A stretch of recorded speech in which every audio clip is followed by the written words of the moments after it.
Well, would you look at this, another foggy start to our day in Namibia. Just out there lies Luderitz. Now luckily we put up a drone yesterday, so this is what Luderitz looks like.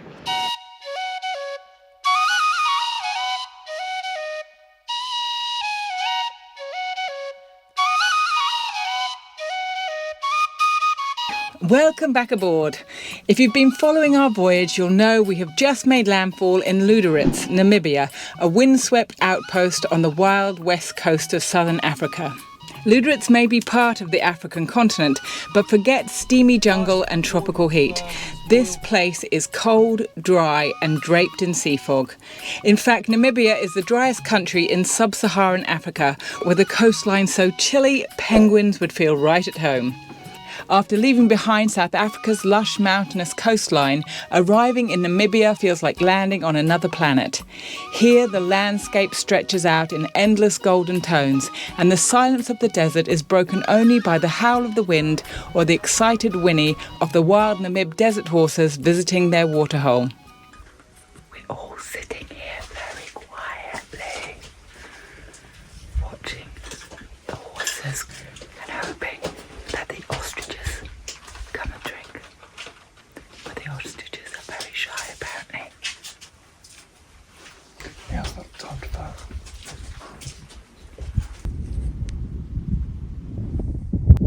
Listen. Do you smell that? Once a German colony, Namibia still shows off its colonial past in its quirky architecture, and town names we'll probably mispronounce, so apologies in advance. With just 3.1 million people spread across vast deserts, it's one of the most sparsely populated nations on Earth and the perfect place for off-grid adventuring. We're here in Luderitz to visit Colemanskop, a ghost town swallowed by sand and built on diamonds. But first, Rob has a small boat job to complete, which raised its ugly head just after we checked out of Cape Town. We have checked out of Cape Town. We are supposed to be leaving. We decided, hey, we'll fill the tanks. Actually, we ran out of water, so we said, right, we'll fill the tanks.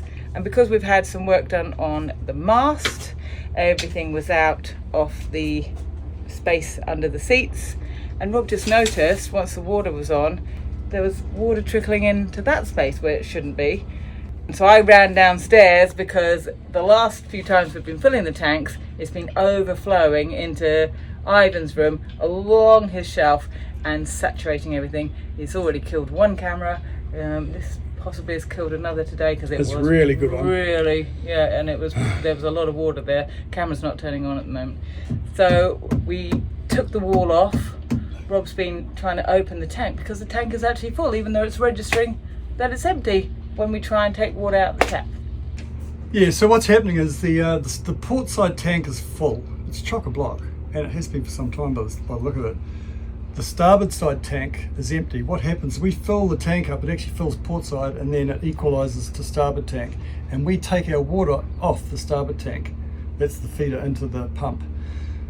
So the pump ran out of water, I put water in, but the port side tank is full, starts overflowing.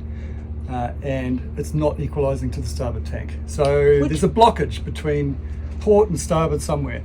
I know where the pipe goes. The trick is, of course, how do you unblock it? The other problem we have is, and the manager here at the Royal Cape Yacht Club was very firm, are you leaving today? I said, yes, absolutely. He said, because if you don't, you have to re-check in again with immigration. We checked out yesterday. We might have to, if we can't sort this now, we're going to have to go back and do all the paperwork and probably have to pay a fee to re-check in again. So anyway, let's see if we can fix this puppy and get going. There we go. Oh yeah. It's got it.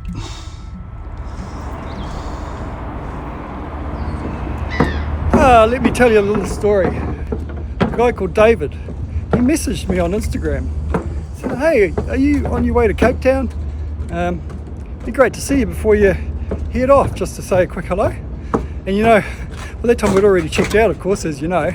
And look, I almost didn't reply, but I just could not reply and just say hello and say, look, David, it's chaos here. We're just in a state of absolute whatever. But you know, you're more than welcome to pop down. I can't guarantee we can chat for long, but you know, say a quick hello. Well, of course he did, and turns out David works just over beside Royal Yacht Club where we are at the moment. He works in a boatyard. And I said, mate, I'm just about to pull out this hose for our water tanks. Do you guys happen to have any of that in stock over there? He said, oh, I don't know, maybe we do. Bring it on over. So I'm taking it on over. Let's see how we go.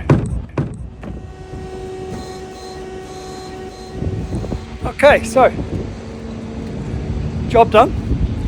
Got the hose, got a few extras along the way, and he even gave us a 10% break. Thank you, David. Come and visit them sometime. They've got a nice shop, and they probably do good work on the boats as well. I don't know that for a fact, but that's what they do here. So go you guys.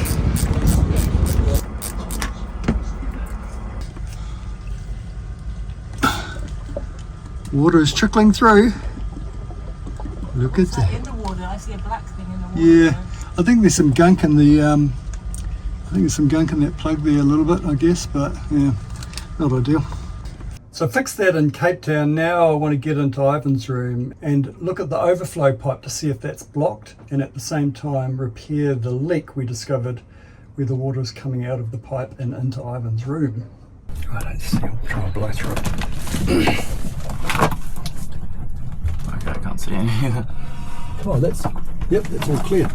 Okay, so we need to block that up. Would that be watertight? Yeah, I think so, yeah. Yep, absolutely. With our water system repaired and Rob officially and most humbly crowned the King of Plumbing. I'll use my title to bring peace to all nations. What Rob's crown lacks in jewels were once upon a time buried in the sands beneath our feet. This stretch of desert once lured fortune seekers from around the world, all chasing a slice of what has become Namibia's #1 export industry, diamonds. But the history of diamond mining began here in Colemanskop in 1908. It's a short drive from Luderitz, and here the diamonds literally lined the streets. The story begins when Zachariah Liwala, a Namibian railway worker, picked up a shiny stone near Grasplatz. He handed the stone to his supervisor, who recognised its value. Once confirmed to be a diamond, it triggered a full-blown diamond rush. The German colonial government quickly moved to secure control, declaring a huge swathe of land the Speergebiet, or forbidden zone for exclusive diamond mining. The luxurious European town of Kolmanskop rapidly emerged in the middle of the Namib desert. At its peak, it had a casino, a theatre, a school, power station, ice factory and bowling alleys. Far out. That's a bowling alley. Holy bajingos.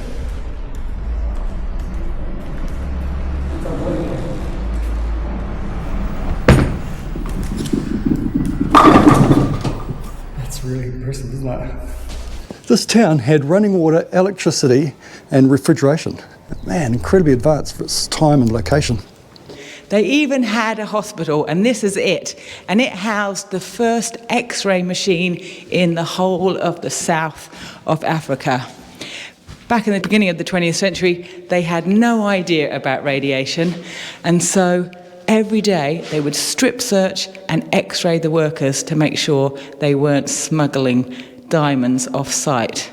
They were more concerned about the diamonds than they were about their workers.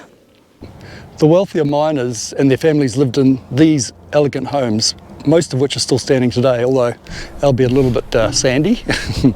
In the beginning, the diamonds were so prolific that they were literally just below the surface of the sand. Later on, they had to bring in diggers to extract the diamonds, but the place became so wealthy overnight. The women and men would get dressed in beautiful European attire and have masquerade balls. They even had opera singers flown in from Germany to entertain them. And then they had the casino and the bowling alley as well. Socializing was the name of the game, when they weren't picking diamonds out of their toes. To avoid the blistering desert heat of the day, houses were designed to be cool, but sand would blow in constantly, so maids and servants swept it out several times a day. They missed a bit. Man, this is stunning. It is. This is the nicest building we've been in so far, I think. Beautiful. Look at the windows. You know, they took their time and they actually built an elegant town. Yeah. Out here in the desert. Yeah. And it's, you know it's quality because it's still standing. The wood and the light. Oh, Yeah, beautiful. beautiful. Each of these buildings is different in their own way, but are all so similar in their own way because they're full of sand. And that's what makes it fascinating. I mean, it is a photographer's dream.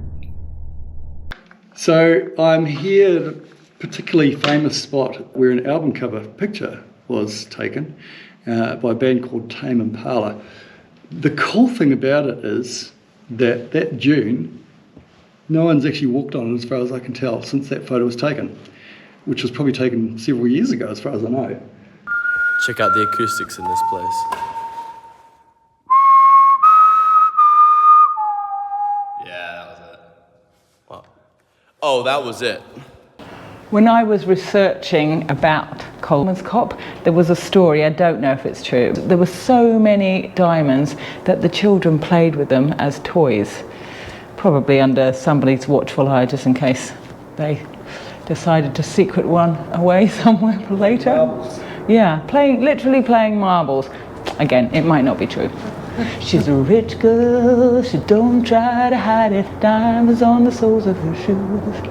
He's a poor boy, empty as a bucket with nothing to lose. I say, na na, na na na, diamonds on the soles of her shoes. Na na, na na, diamonds on the soles of her shoes. By the 1920s, richer diamond deposits were discovered further south near Oranjemund. Diamond mining shifted and Colemanskop started to decline. By 1956, the town was completely abandoned. Since then, the desert's been reclaiming Colemanskop, and the sand fills the once elegant public buildings and homes, leaving behind ghosts.